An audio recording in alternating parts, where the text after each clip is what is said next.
이 대장동 의혹 사건의 본질은 그 공모지침 단계에서 공공과 민간이 확정이익을 미리 약속하고 협의한 거 외에 또 추가로 주주협약이나 사업협약 협의 단계에서 또 초과로 미리 어떻게 될지 모르지 않습니까?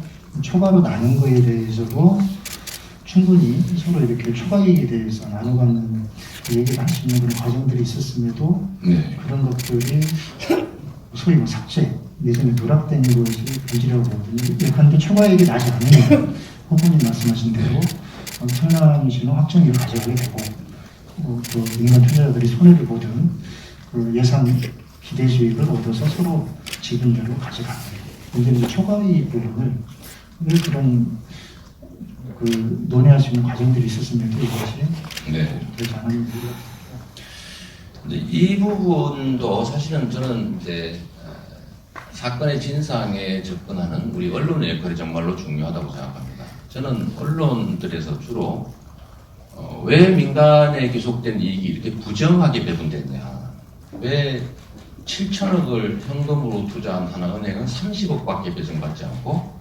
1% 또는 400억 정도를 투자한 모 증권을 숨어있는 그 세력들이 거의 대부분의 수천억대 이익을 배당받도록 약속하고 그 배당 이익을 어딘가에 부당하게 사용한 점에 대해서 좀 더 관심 가져주시면 좋겠다는 말씀을 먼저 드리고요.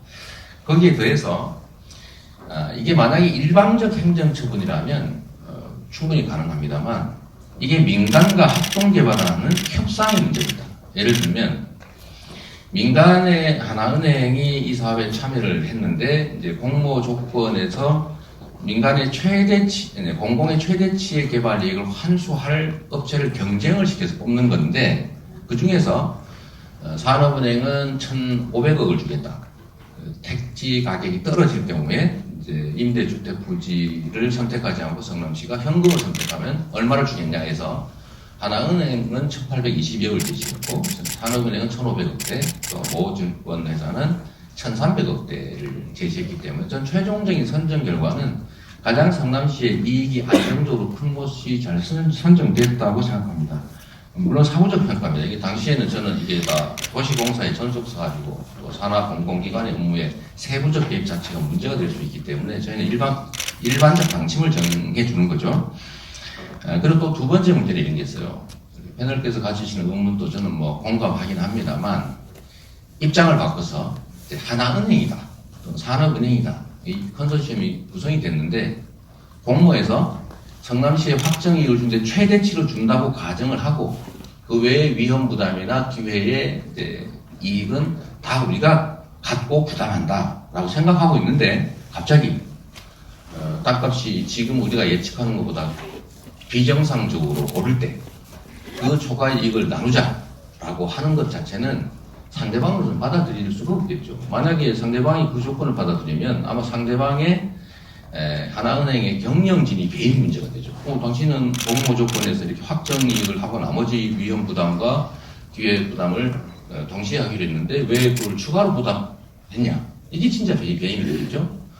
두 번째는 협상을 하는 과정에서 위험 이익에 대해서 예상을 벗어나는 이익에 대해서 나누자 이렇게 하면 상대방은 당연히 얘기를 하죠. 그러면 예상을 벗어나는 위험에 대해서도 분담하자 이렇게 나오지 않겠어요? 그건 우리의 큰 방침에 어긋나는 거죠. 왜냐하면 우리의 수익이 불안정해집니다.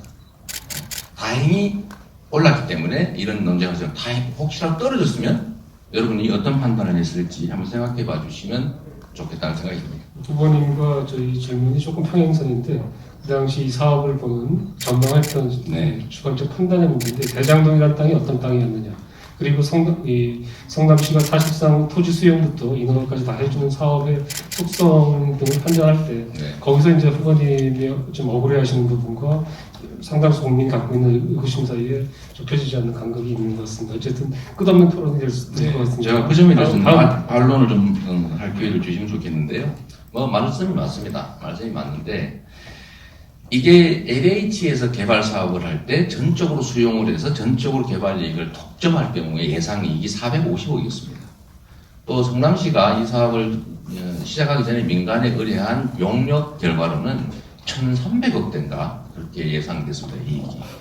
그런데 실제로 민간에서 이거를 판단했을 때 우리의 예상을 훨씬 벗어나는 1차 배분, 2차 배분도 아직 6,200억 정도의 최대치 이익이 된다고 보고 저희는 거기에 맞춰서 확정이익을 확보했기 때문에 그 전망과 관련해서는 지금 사후적으로 우리 총무님께서 훨씬 더 나을 수 있지 않냐라고 하는 것은 사후적 일방적 의견에 가까울 수 있다. 당시를 기준으로 민간과 민간 투자자들이 연구한 결과는 그와 일치하지 않았으니까 의견이 다르다고 해도 전문가의 의견과 당시의 상황을 기준으로 해서 판단하는 게 맞다. 이렇게 생각합니다. 네, 감사합니다. 후보자께서는 평소 주권자로 위임한 공적 권한을 사익을 위해 악용하는 것은 중범죄라고 하시면서 공직자의 가장 큰 덕목으로 청렴과 공정을 강조했습니다.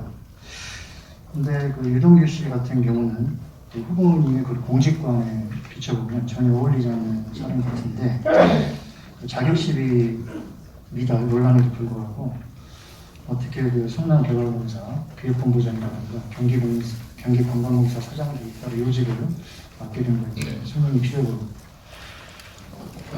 저는 말씀하신 것처럼 위임한 권한을 대신 행사하는 정치인 행정가의 최고 덕목은 위임받은 권한 그 자체를 정말로 위임한 주권의 주체의 이익에 부합하게 전적으로 행사하는 게 맞다고 생각합니다. 그래서 저는 제1 덕목이라고 보고 그 점을 지키기 위해서 공직생활 10년 이상 또 그 이전에 시민사회운동을 통해서도 나름은 지켜왔다고 생각합니다.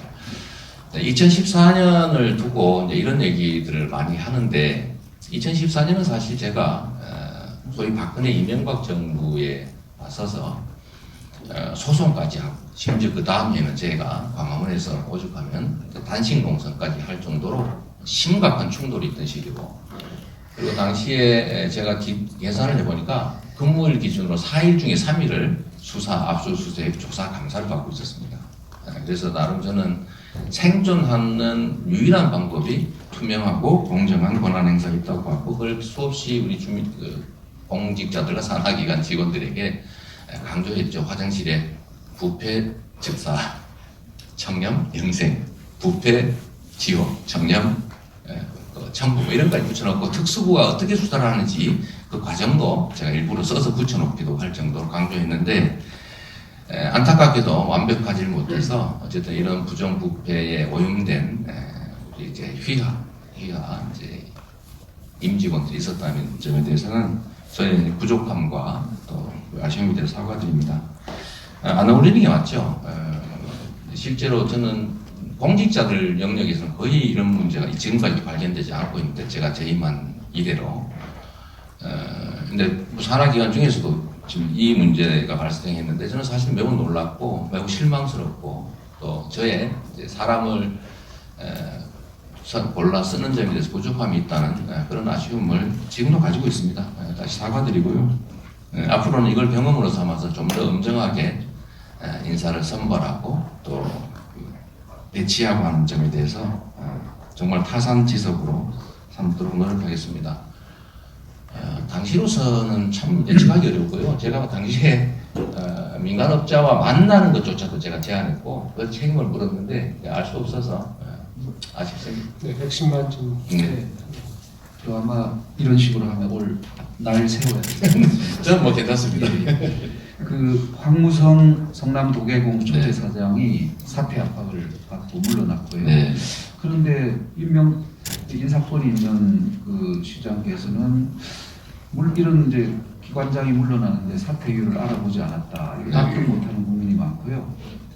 또 이게 배임 횡령 뇌물 등으로 구속 기소된 유동규 씨 같은 경우는 그동안 검찰 수사를 보면 이 상당기간 호가호위하고 또 전횡을 휘두르고 민간 사업자와 결탁하고 뇌물 받고 이런 게 많이 나왔습니다. 네.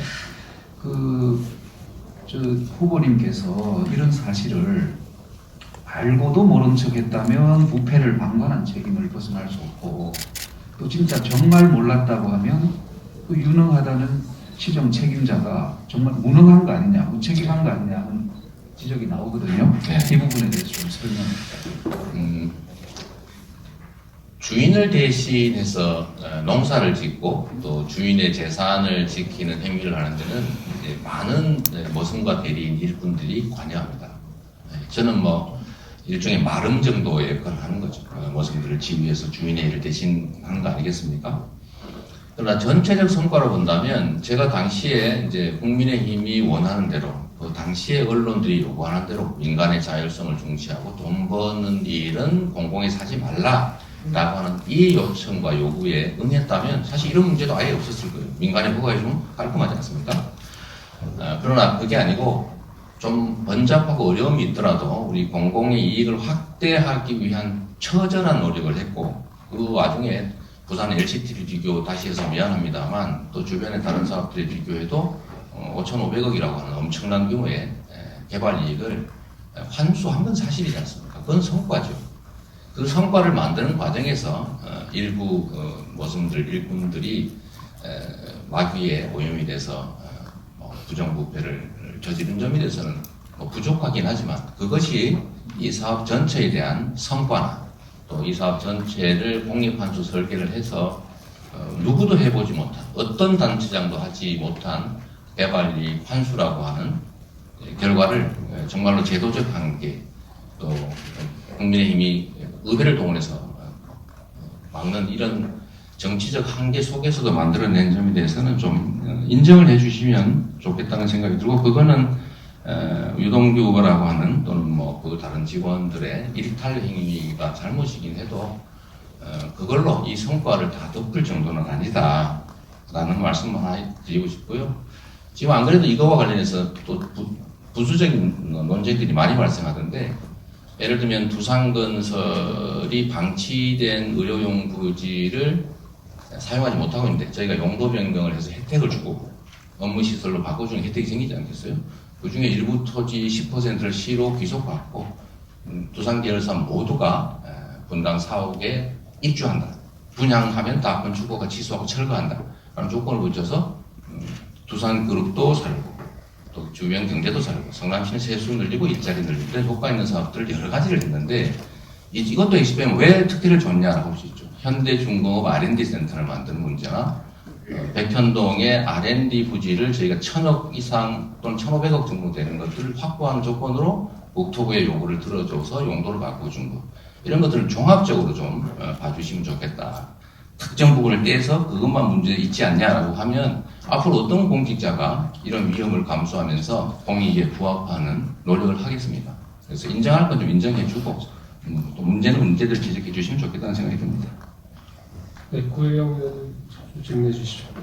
예, 또 한 사람이 더 있습니다. 어찌됐든 황무성 성남도시개발공사 사장 사퇴 압박 녹취록과 유동규 전 기획본부장 압수수색 전 통화자로 지금 알려져 있는 후보님께서 최측근이라고 말씀하셨던 정진상 전 공직실장 이름이 있다는 논란에서 거론이 되고 있습니다. 일단 수사는 지금 검찰 수사 가능성도 있고 이미 고발된 사건에 대해서는 수사에도 돌입한 상태이기는 하지만 이와는 별개로 또 정치적인 결단이 필요한 부분이 있지 않을까 생각하는데요. 최측근이지만 이런 어찌됐든 국민적인 의혹이 있는 논란이 큰 사건에 있는 인물을 계속 중용해서 의혹이 확대되는 이 상황 이게 좀 혹시 후보 입장에서 부담스럽지 않으신지 계속 캠프에서 중책을 맡아서 일을 하게 되는 건지 좀 설명이 필요해 보입니다. 네. 먼저 아까 말씀 못 드린 부분이 있는데 황무성 사장의 사퇴를 왜 안 막았냐, 왜 살펴보지 않았냐 말씀하시지만 그 본인이 나름 결단을 해서 사퇴한다고 퇴임 인사를 왔으니 그 자리에서 제가 그걸 내용도 모르는데 말릴 수도 없고 또 지금 사후적인 상황, 확인된 사항들 보면 이분이 여러 가지 문제를 당시 갖고 있었다는 거 아닙니까? 월급도 강압류당하고 공사사장이 사기죄로 또 재판도 받고 있고 그 외에 이런저런 관련 업자들과 관련된 여러 소문들이 실제로 있어서 당시는 저는 잘 몰랐습니다만 그래서 본인은 사퇴했다는 것이고요.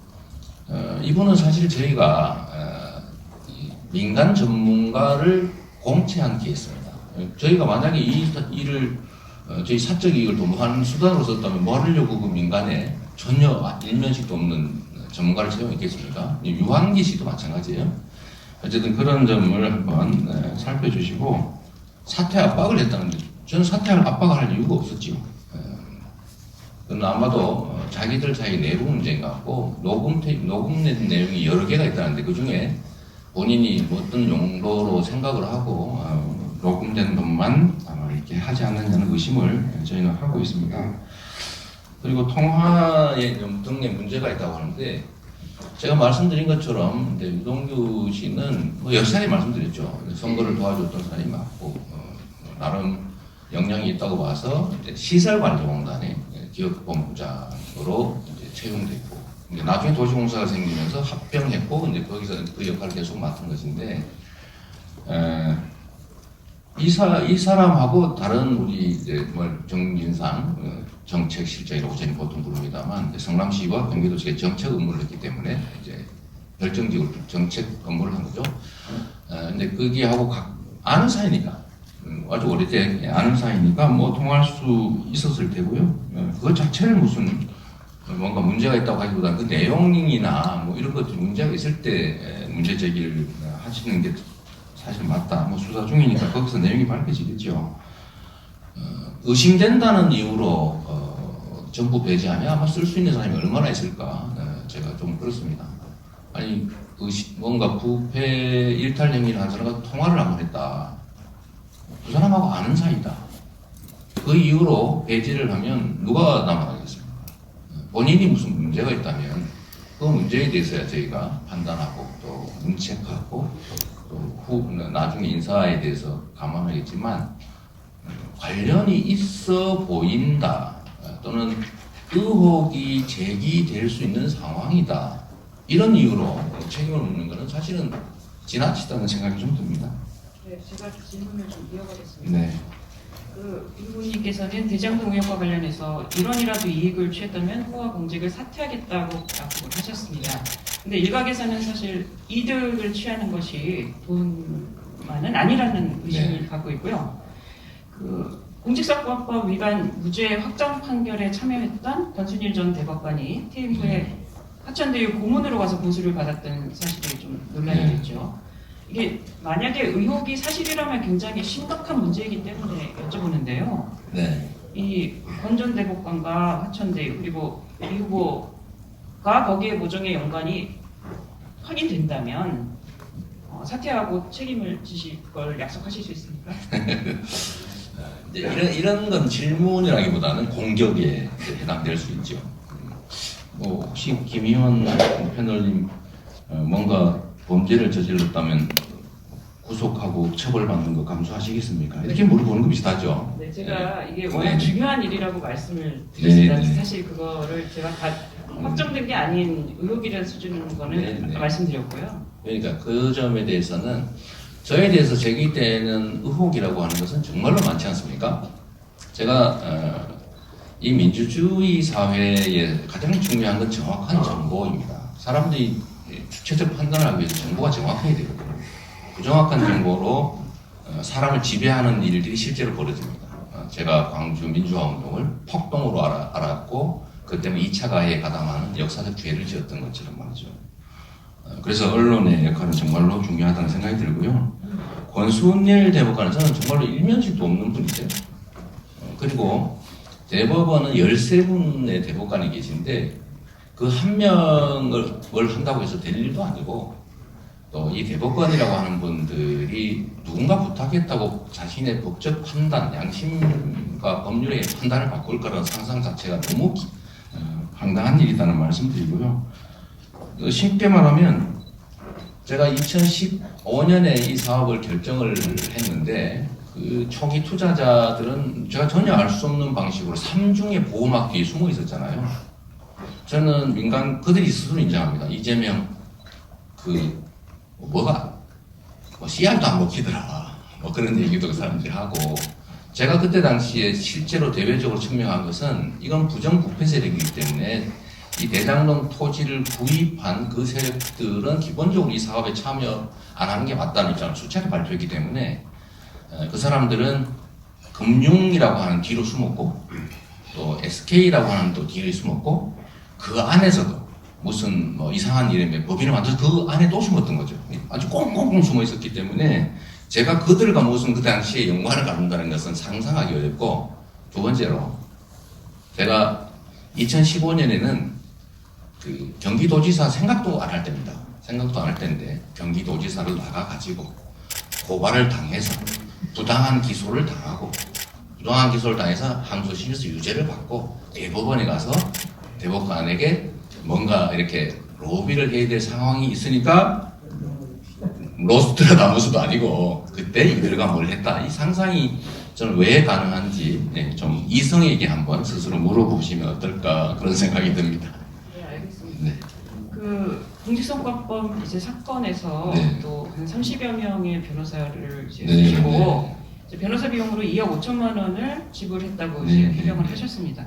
근데 이게 과연 정당하게 다 지불한 거라고 볼 수 있을까요? 또 송도환 국가인권위원장의 무료 변론도 사실 청탁금지법의 취지를 생각하면 신문이 가깝든 안 가깝든 사실 무료 변론을 네, 피해서야 맞는 거 아닌가요? 네.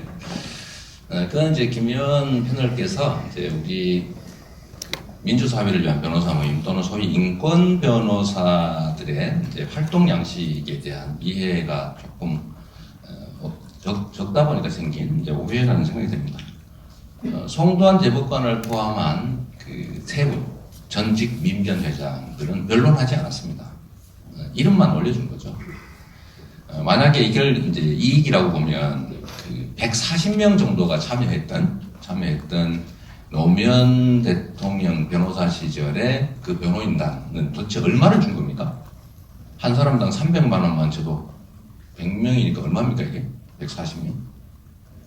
그리고 저는 형사사건을 수임하면서 제가 10년 전까지 변호사를 했는데 330만 원을 통상적으로 받았습니다. 형사사건에. 그리고 많이 받으면 500만 원. 정말로 엄청나게 복잡한 무죄 사건 이러면 700만 원 정도를 받았는데 거의 최대치였던 것 같아요. 제가 선임한 변호사는 이제 법인과 개인을 포함해서 10명입니다. 10명. 1, 2, 3심 그리고 헌법재판소에 헌법소원 내는 거 수사 단계에서 한번 선임한 것까지 하면 10명입니다. 그리고 법인은 담당 변호사라는 걸 여러 명을 지정해 놓습니다. 그러니까 대신도 나가야 되고 하니까요. 그래서 10곳인데 제가 신급별로 3신급을 따지면 제가 2억 5천 몇백 몇십 몇만 몇천 몇백 몇원 이렇게 됐더라고요. 합쳐보니까 제가 뭐 계좌 통장으로 2개의 통장으로 다 송금했기 때문에 그건 얼마든지 확인할 수 있고요. 근데 거기 보면 평균적으로 저는 신급별로 8, 9천만 원을 낸 거예요. 한 신급 재판에. 여러분은 이게 적은 금액이라고 생각되십니까? 서민들은 보통 300만 원을 내고 받습니다.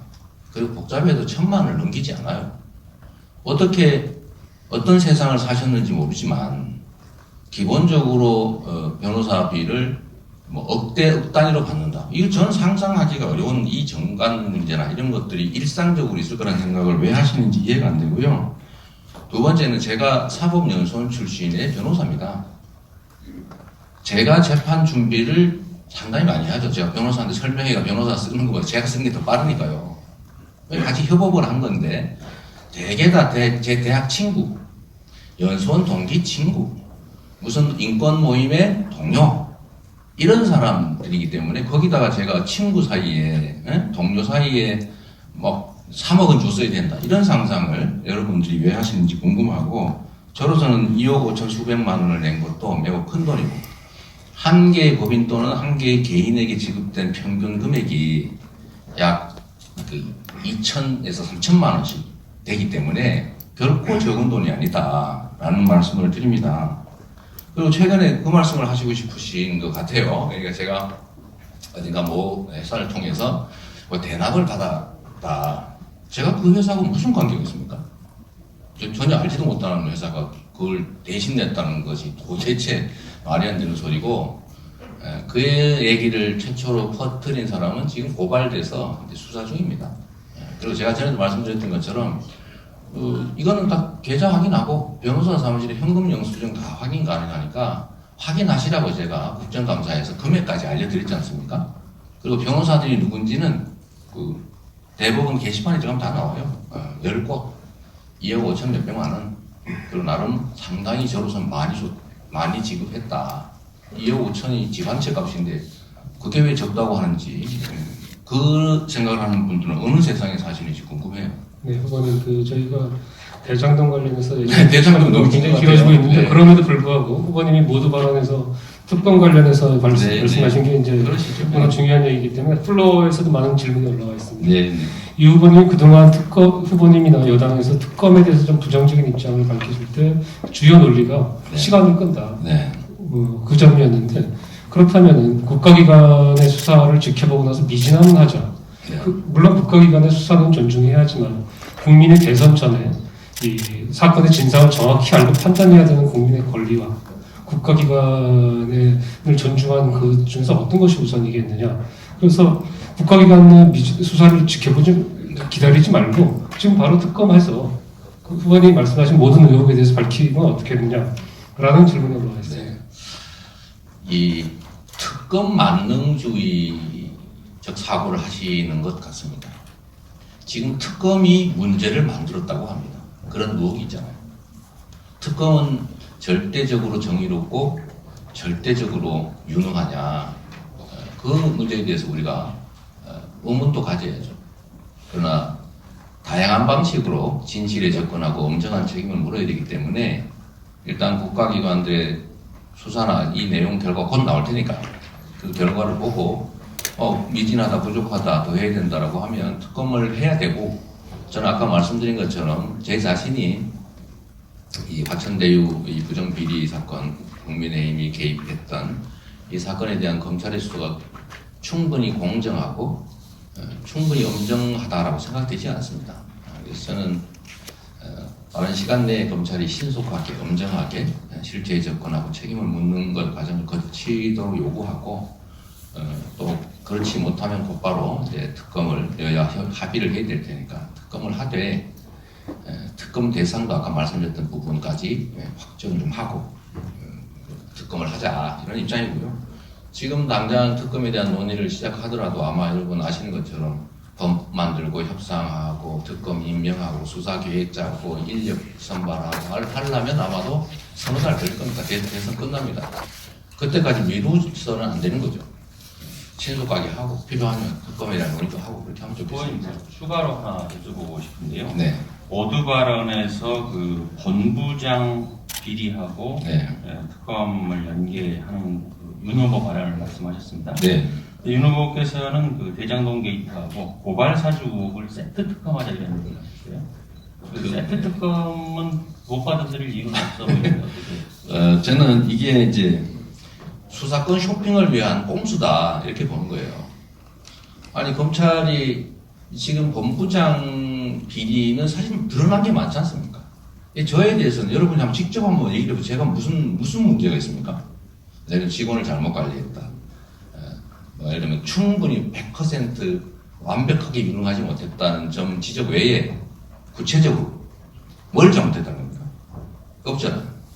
있으면 지금 엄청나게 질문이 쏟아졌겠죠. 그러나 윤석열 후보의 문제는 구체적으로 특정되는 문제가 많습니다. 여러분 아시잖아요.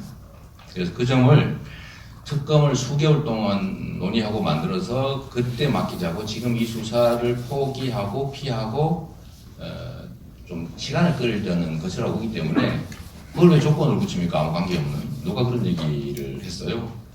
0대 10인데 왜 이걸 1대1 만들려고 그러냐. 우리는 한 골도 안 먹었어요. 잘못한 게 없습니다.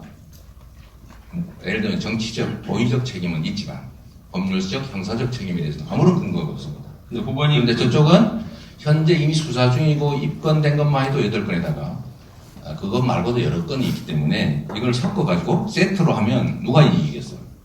옳지 않다 라고 생각합니다. 근데 과거와 달리 상설 특검법이 있어서 네. 그 신속한 특검도 가능할 것 같은데 네. 그 부분에 대해서는 알릴 이유는 없어 보입니다. 아니 뭐 그게 상설 특검에 한 거든 뭐 단일에 저는 하시라는 거예요. 제가 전에도 합동수사 얘기해서 그것도 하십시오. 저는 빨리 철저한 수사를 통해서 진실이 드러나면 제가 오히려 유리한 입지에 설 거라고 확신하기 때문에 그거는 필요한 조치를 신속하게 하는 것은 언제든지 동의합니다. 예, 그 피하려는 사람에게 자꾸 물어보시는 게 좋지 않을까. 예. 후보님, 그 김진우 공수처장이 지난 2월 이 자리 만원클럽 포럼에 오셔가지고 선거 수사, 네. 후보 등록 시점 네. 까지는 끝내야 한다라는 취지로 발언을 했습니다. 네. 지금 뭐 특검을 가든 아니면 기존 검찰 수사나 공수처 수사로 대장동 의혹이나 고발사주 의혹 등을 뭐 수사를 할 텐데 네. 지금 빨리 철저히라고 방금 말씀하셨는데요. 언제까지 마무리해야 한다고 봅니까? 이 후보자 등록은 내년 2월 14일이더라고요. 제가 시한을 정할 수는 없습니다. 그거는 이제 수사 상황도 고려해야 되고 또 수사의 진척 상황이 어떤지도 모르는 상태에서 시한을 정하는 것은 적절치 않다고 봅니다. 근데 그러다 보면은 투표 전날까지 수사가 진행되고 이러면은 뭐 저는 부정부패 범죄 행위에 대한 수사는 어떤 상황에서도 신속하게 엄정하게 해야 된다는 입장이고 정치적 고려를 하지 않는 게 저는 바람직하다고 생각합니다. 네, 대장동 의혹은 이 정도로 마치겠습니다. 뭐 후보님께 질문할 그 의혹이 없어서가 아니고 저희 종합적인 그 요청에 대해서 부모님 여쭤봐야 되기 때문에 조금 편향적이신 것 같아요. 후보님께서 아까 내가 잘못한 게 있다면 질문이 쏟아질 텐데 라고 네. 전제하셨기 때문에 저희가 질문을 자제하는 이유는 전체 시간 배분. 시간 끝나면 따로 한번 물어보십시오. 그렇습니다. 네, 계속 하십시오. 30분 지난 자, 이제 다음에 맞이하죠.